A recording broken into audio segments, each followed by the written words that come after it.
धन्यवाद और आभार प्रकट करना चाहता हूं। जहां तेज धूप है वहीं हवाएं कुछ राहत दे रही हैं, और ये जो हवाएं चल रही हैं, पहले चरण से ही जो हवाओं का रुख रहा है, उन हवाओं ने भारतीय जनता पार्टी को उखाड़ फेंक दिया है। और अब ये जो तीसरे चरण में चुनाव होने जा रहा है, इस चुनाव की शुरुआत जो तीसरे चरण की है वो बरेली से लेकर के मैनपुरी है। बरेली से लेकर के बरेली, आमला, बदायूं, आपके बगल की लोकसभा और ये मैनपुरी क्षेत्र तक है। इस चरण में भारतीय जनता पार्टी का पूरा सफाया होने जा रहा है।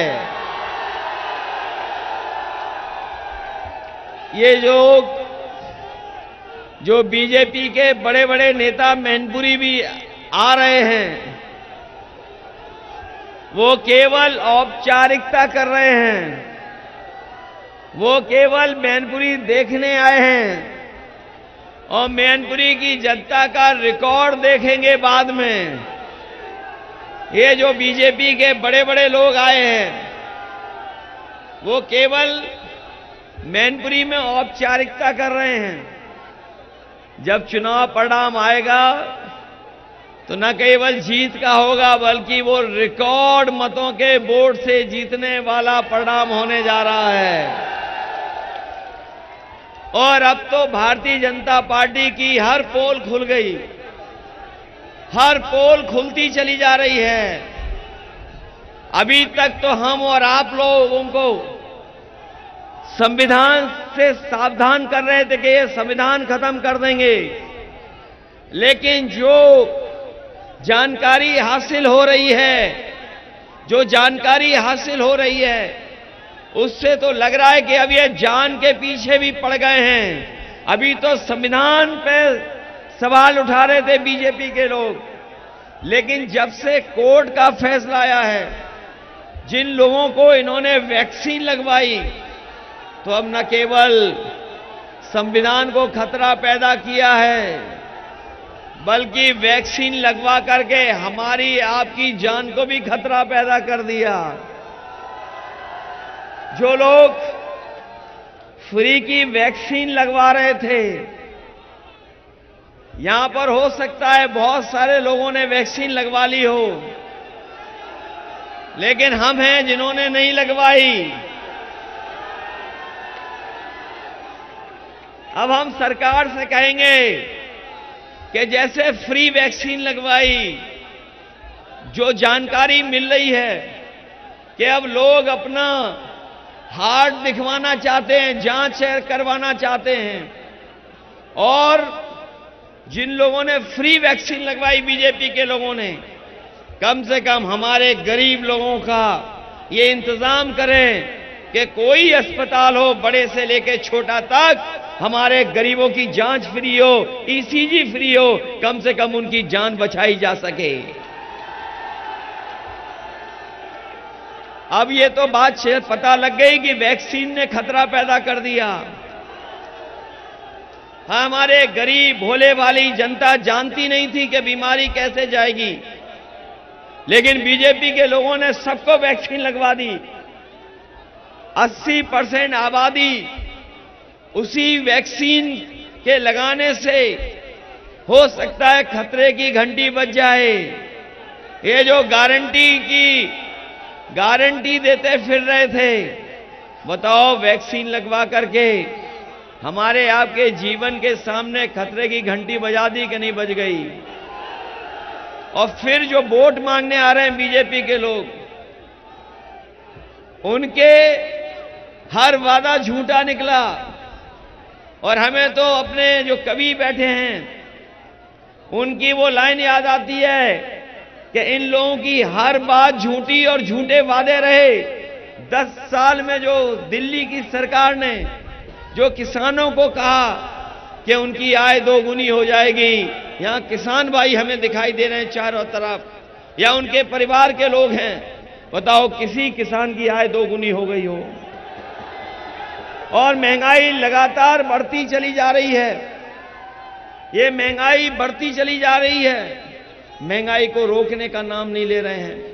हर जरूरत की चीज महंगी कर दी, कीटनाशक दवाई महंगी कर दी, डीजल पेट्रोल महंगी कर दिया, और जो जो चीजें किसान खरीद रहा है हर चीज महंगी कर दी है। लागत बढ़ गई, लेकिन जब फसल तैयार हो जाती है तो उनको ये सरकार कीमत नहीं दे पा रही है। जहां आय दोगुनी की कीमत देनी थी, मुनाफा देना था, वो तो दूर, लेकिन सरकार जिस कीमत पे फसल खरीदनी चाहिए वो फसल और पैदावार की कीमत भी नहीं दे पा रही है। और ऊपर से जिन किसान भाइयों पे कर्ज आ गया है, इन्होंने कर्ज में कोई राहत नहीं दी।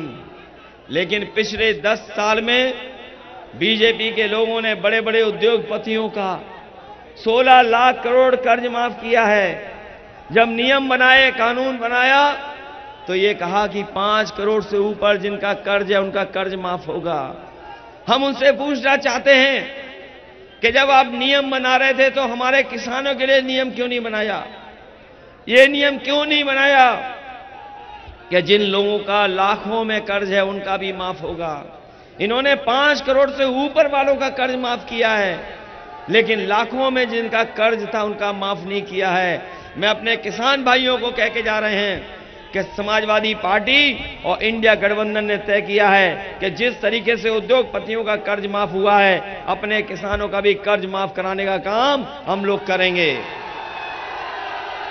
कर्ज माफ होगा, कर्ज माफ तो होगा ही होगा, साथ में मंडियों में वो इंतजाम करेंगे जिससे कि हमारे किसानों को एमएसपी का अधिकार भी मिल जाए। और जब तक कानूनी अधिकार एमएसपी का नहीं मिलेगा तब तक हमारा किसान खुशहाल नहीं हो सकता है। इसलिए किसानों को खुशहाली के लिए हम लोग कानूनी अधिकार दे करके उन्हें एमएसपी दिलाने का काम करेंगे। जहां किसान दुखी है वहीं इन नौजवानों के हाथ में कोई नौकरी रोजगार नहीं है।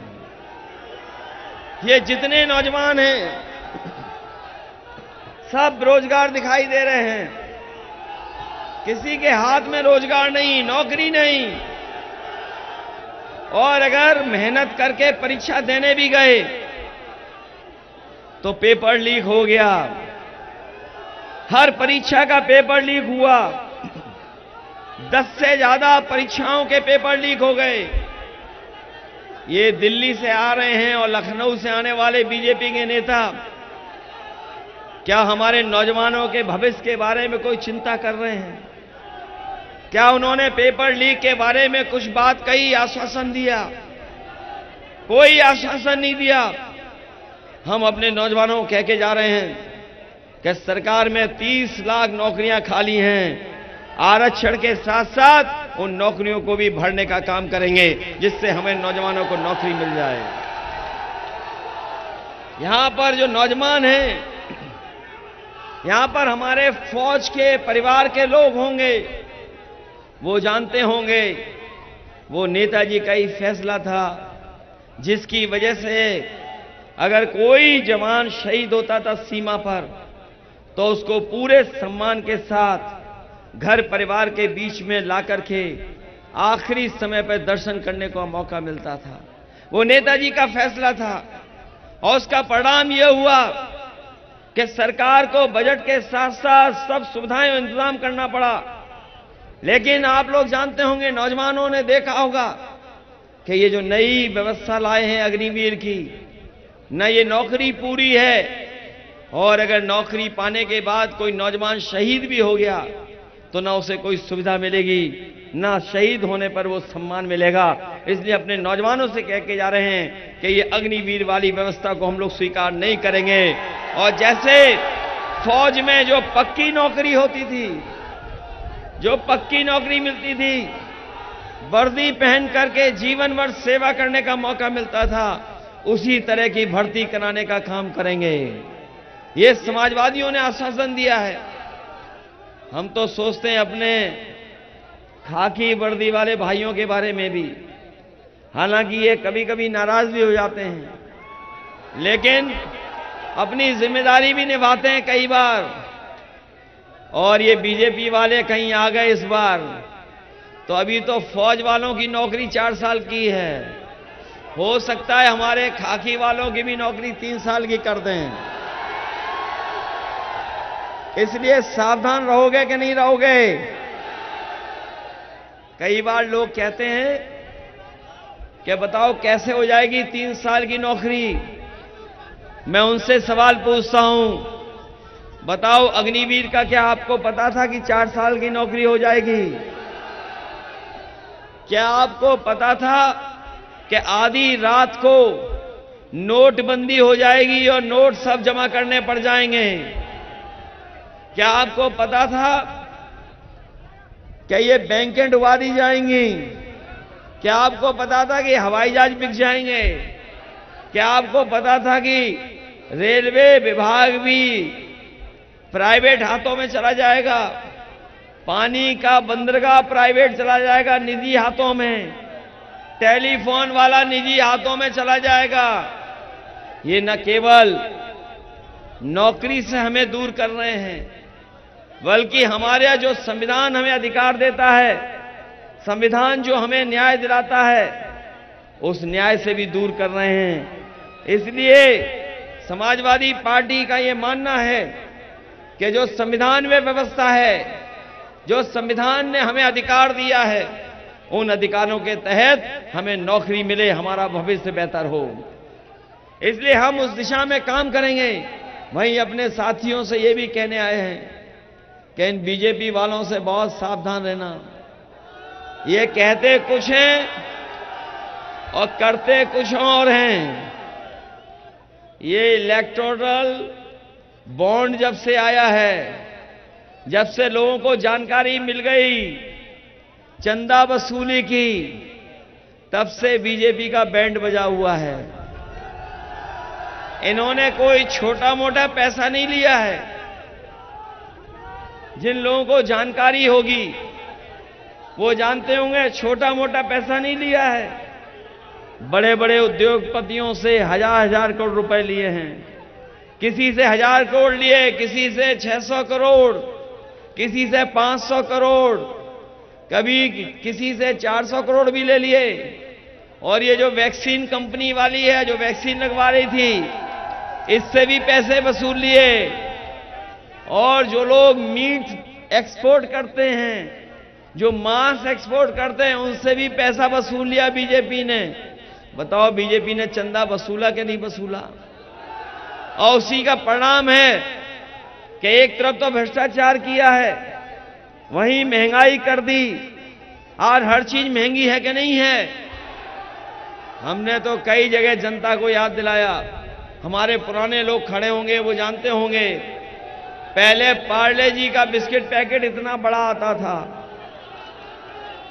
इतना बड़ा मिलता था बाजार में।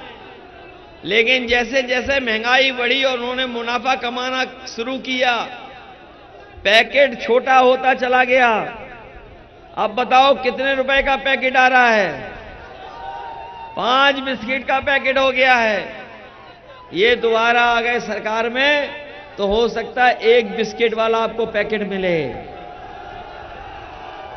बताओ जो पार्ले जी कर रही है वो इन्होंने खाद में किया कि नहीं किया? खाद की बोरी में, खाद की बोरी में से कितना निकाल लिया और फिर कितना निकाल लिया? ये आ गए तो पाउच में मिलेगी आपको खाद, बोरी में नहीं मिलेगी। और जब चुनाव में वोट चाहिए था तो राशन में क्या क्या दे रहे थे? राशन में रिफाइंड तेल, नमक, चना, दाल, और वोट मिल गया, सरकार बन गई, तो अब क्या दे रहे हैं बताओ? ये इसलिए दे रहे हैं कि शायद ज्यादा पौष्टिक है। ये जो राशन में बाजरा मिल रहा है, ये क्या ज्यादा पौष्टिक है क्या? इसलिए समाजवादी पार्टी अपने गरीबों को कह के जा रही है, सरकार में आएंगे तो राशन की व्यवस्था को अच्छा करने का काम करेंगे, गुणवत्ता के साथ पौष्टिक देंगे।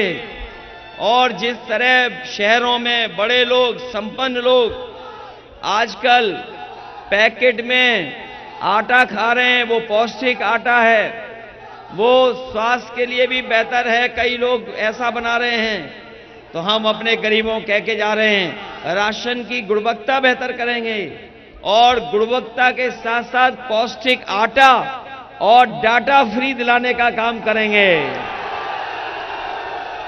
क्योंकि जितना जरूरी आज राशन है, उतना ही जरूरी आटा है और उतना ही जरूरी डाटा है। और डाटा इसलिए दे रहे हैं फ्री, जब कोरोना आया था तो संपन्न परिवार के बच्चों का कोई 1 साल नहीं गया, न 2 साल गए, क्योंकि उनकी ऑनलाइन पढ़ाई हो गई। घर बैठ करके स्कूल की पढ़ाई कर ली, कंप्यूटर से, लैपटॉप से, मोबाइल, अच्छे मोबाइल से। लेकिन हमारे गरीब के पास नहीं था, हमारे गरीबों के पास नहीं इंतजाम था, इसलिए उनके सालों साल चला गया। लेकिन हम अपने नौजवानों को बताना चाहते हैं, कभी हम लोगों ने लैपटॉप दिया था, याद है कि नहीं? और वो जहां होगा आज भी चल रहा होगा। अभी जो हम लोगों ने लैपटॉप दिया, अमेरिका में कई शहरों में जो गरीब परिवार के बच्चे, उनको अमेरिका दे रहा है लैपटॉप।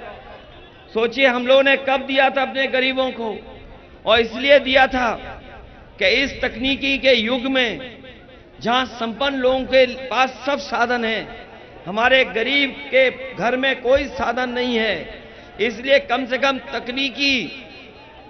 तकनीकी तरीके से भी उनको बराबर खड़ा कर सकें, इसलिए हम लोगों ने लैपटॉप दिया था। और ये सरकार आई, इसने नकल तो की, हम लोग लैपटॉप दे रहे थे इतना बड़ा और इन्होंने दिया कितना छोटा। हम लोगों ने दिया बड़ा, इन्होंने दिया छोटा, और उंगली घिसते रहो, चलता ही नहीं है। कहां चलता है बताओ आप? नकल कर ली केवल, जैसे हम लोगों ने अपनी नेताजी की फोटो लगाई, वैसे इन्होंने छोटा करके अपनी भी फोटो लगा ली। एम्बुलेंस खराब कर दी कि नहीं कर दी? और ये जो 100 नंबर पुलिस का था, ये भी खराब कर दिया, ये भी व्यवस्था हमारी खराब कर दी। इसलिए हम आपसे विशेष निवेदन अपील करने आए हैं, आप सब से हम निवेदन करने आए हैं, जहां किसनी मैनपुरी में हमारी मदद कर रहे हो, जहां किसनी मैनपुरी में हमारी मदद करने आप लोग आए हैं, वही हमारा भी क्षेत्र देख लेना बगल में। यहां तो डिंपल लड़ रही हैं, बगल में हम भी लड़ रहे हैं। ये ऐसी विधानसभा है, ये ऐसी विधानसभा है जो कन्नौज और मैनपुरी को जोड़ देती है। कई लोग किसनी के छिबरामऊ में रहते हैं, कई लोग हैं जो उधर का हिस्सा भी देखते हैं, जहां रिश्तेदारी है, संपर्क है, सब कुछ है। इसलिए जहां रिकॉर्ड मतों से आप मैनपुरी जिता रहे हैं, वहीं कन्नौज को भी अच्छे वोट दिलाने का काम करना है। हालांकि मैं ये जानता हूं कि मैनपुरी का मुकाबला कन्नौज नहीं कर पाता है, क्योंकि कन्नौज में आप लोग नहीं हैं, इतना वोट हमारा समीकरण का नहीं है। लेकिन मैनपुरी का ऐसा रिकॉर्ड बन सकता है कि जब देश में जो बड़ी जीतें हों, क्योंकि देश का चुनाव है, पिछली बार तो उपचुनाव था, नेताजी के ना रहने पर आपने उन्हें याद करके एक एक वोट दिया था। इस बार तो देश का चुनाव है, देश में सब जगह चुनाव हो रहा है, ये विरोधी लोग भी जानते हैं। और मैनपुरी की यही पहचान है, जो नेताजी ने पहचान बनाई मैनपुरी की, वो किसी से छिपी नहीं है। पूरे देश में मैनपुरी को लोग जानते हैं नेताजी के क्षेत्र के नाम से। तो इस बार जब देश का चुनाव हो रहा है, तो कम से कम जो जीत हो जो बड़ी देश की जीत हो उसमें मैनपुरी का भी नाम आना चाहिए।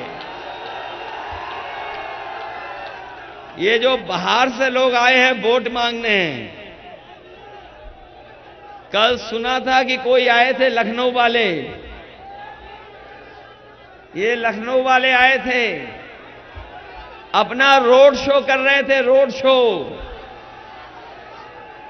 इनसे पूछो, आपका योगा वाला शो तो हम लोगों ने देखा था,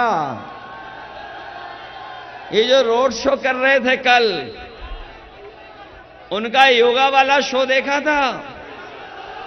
जो कहते थे हम 4 बजे उठ जाते हैं, जब योगा करने आए और एक टांग पे खड़े होकर के योगा किया तो ऐसे डगमगा रहे थे। बताओ डगमगा रहे थे कि नहीं डगमगा रहे थे? और इन नौजवानों ने उन्हें क्रिकेट खेलते भी देखा होगा। क्रिकेट खेलने गए स्टेडियम में तो बॉल जब 3 बार टप्पा खा गई तब बल्ला ऊपर से घुमाया उन्होंने। और ऐसी सरकार जिसने सब व्यवस्था खराब कर दी, सब व्यवस्था खराब कर दी। इसलिए हम अपने किसनी के भाई बहनों से और आदरणीय बुजुर्गों से, ये ऐसा क्षेत्र है जो भरपूर वोट देता है। इस मैदान में न जाने कितनी बार आए हम लोग, नेताजी भी आए, हम लोग भी आए। ये बहुत ही भाग्यशाली मैदान है, भाग्यशाली मैदान। और इधर किसनी वाले भी सीख गए हैं आगे वोट बढ़ाना सीख गए, वोट बड़ी जीत दिलाना सीख गए हैं। पिछली बार तो 40,000 तक पहुंचा दिया था। इसलिए हमारा कहना मानना, आज के बाद अपने गांव में, गली में, मोहल्ले में आप लोग घर घर वोट मांगने का काम करना। घर घर वोट मांगेंगे आप लोग, और वोट मांगने के साथ साथ अपनी बूथ की रक्षा करोगे। ये बूथ की रक्षा इसलिए करना क्योंकि संविधान को बचाने का चुनाव है। संविधान उनसे बचाना है जो ब्रह्मांड के सबसे झूठे लोग हैं। ये ब्रह्मांड के सबसे झूठे लोग हैं, उनसे हमें अपना संविधान बचाना है। संविधान बचेगा तो हमारा लोकतंत्र बचेगा, संविधान बचेगा तो हमारा आपका सम्मान बचेगा। बीजेपी हटेगी तो महंगाई कम होगी, बीजेपी हटेगी तो बेरोजगारी दूर होगी, बीजेपी हटेगी तो उत्तर प्रदेश में खुशहाली होगी। इसलिए आप सब लोग मदद कर देना, एक एक वोट साइकिल पे डाल देना। यही निवेदन, यही अपील मैं आपसे करने आया हूं। इन्हीं शब्दों के साथ आप सबका बहुत बहुत धन्यवाद। और अपने नौजवानों से कहेंगे, ये सहयोग करो एक दूसरे का, आप सब लोग सहयोग करो। सरकार बनाने जा रहे हैं क्योंकि आपकी चिंता ज्यादा है, किसानों के साथ साथ हमें नौजवानों की भी चिंता है। क्योंकि नौजवानों की इसलिए चिंता है, ये हमारा भविष्य है। बीजेपी के लोग आ गए तो न केवल हमारा आपका भविष्य खराब कर रहे हैं, बल्कि आने वाली पीढ़ी का भी भविष्य खराब होने जा रहा है। इसलिए आप लोग अपनी व्यवस्था बना करके अपने बूथ पर हमारी मदद करने का काम करना, यही निवेदन, यही अपील मैं करने आया हूं। मुझे उम्मीद है कि आप लोग पहले से ज्यादा वोटों से जिता करके इस विधानसभा से और इस लोकसभा से जिता करके भेजेंगे। बहुत बहुत धन्यवाद। अपने तमाम नेताओं का बहुत बहुत धन्यवाद देता हूं। वहां अपने कार्यकर्ता साथी हैं, उनका भी धन्यवाद। आई हुई जनता का जो गर्मी में खड़े रहे, जो इतनी धूप में खड़े रहे, उनका भी विशेष धन्यवाद देता हूं। अपनी बाईं तरफ खड़े लोगों का भी बहुत बहुत आभार, इस उम्मीद के साथ कि सबसे ज्यादा वोट इस बार समाजवादी पार्टी को पड़ने जा रहे हैं। बहुत बहुत बधाई।